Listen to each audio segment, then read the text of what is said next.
Today I figured we would talk about one of copedestiny's most prominent and only friend, Phil from Fitworldexposed. A channel with over 10,000 subscribers yet seemingly averages around 1,000 views per video total.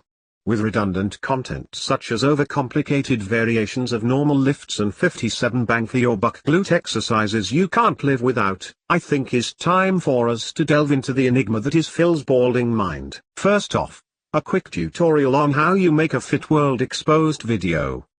Go on to tnation.com and search for variations of a completely normal lift, then showcase them in a video. That way, you can pump out 10 videos per hour, which for Phil would total in about 30 views because his channel is dead. If you want to seem more credible, just bring any random person who works out in your gym and claim they're an expert, but just sure they're a girl so your fans have a reason to watch your videos.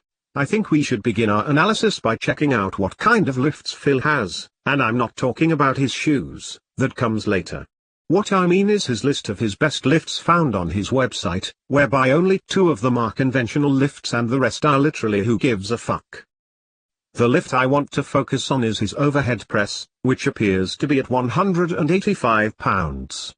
This might seem somewhat decent at first, but keep in mind that Phil weighs at around 230 pounds and is fairly short, about 5'8" or 9" without his ridiculously high shoes. Phil is basically a late novice to early intermediate who has just stacked on as much body fat as possible to make himself appear bigger, hiding his wide waistline by pulling up his pants to the point where they look comical.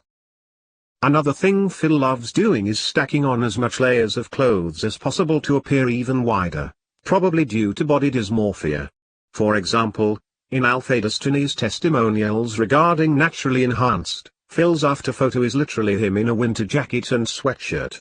One thing you might notice is this guy, a co-owner of Fitworldexposed.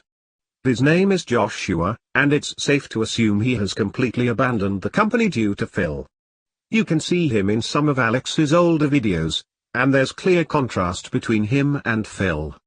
Joshua tries to look presentable, if a bit awkward, and has carefully remembered his lines.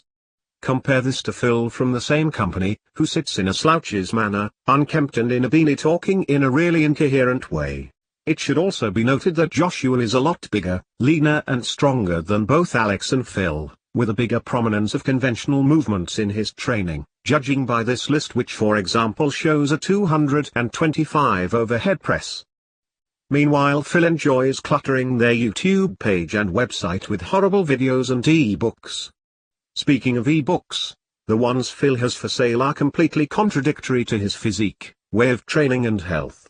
For example, do you really want to buy a book on how to grow your arms for $25 by a guy who constantly says they're a weak point and barely stick out in his physique, while also claiming he has been lazy on them as a body part? Or this book on how to get wider, which his fans assume is from his training when in reality is just a mixture of high body fat and wide clavicles, otherwise known as a mix of genetics and general laziness.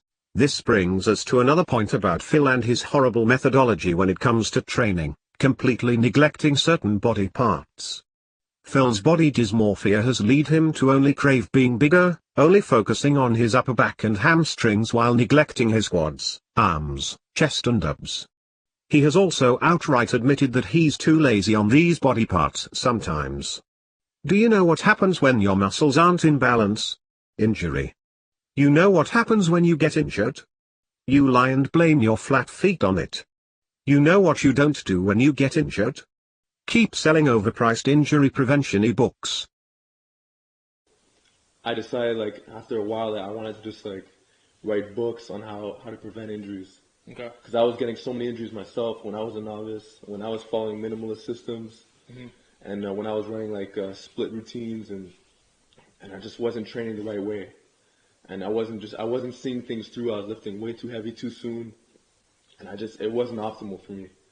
I should also add that there are plenty of free sources on the internet covering these topics, written by people with actual credibility and whatnot. Lastly, going back to Phil's shoes, no one is actually gonna believe that you're 5'11" buddy. No one who is 5'11" in height is gonna avoid just rounding it up to 6 feet, and judging by your proportions I heavily doubt you're any more than 5'10" at best.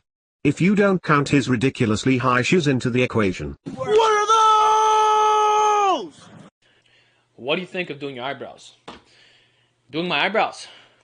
I don't know, man. I like my eyebrows. I think they look fucking amazing. I don't plan on plucking them. I don't plan on making them all thinned out like a woman.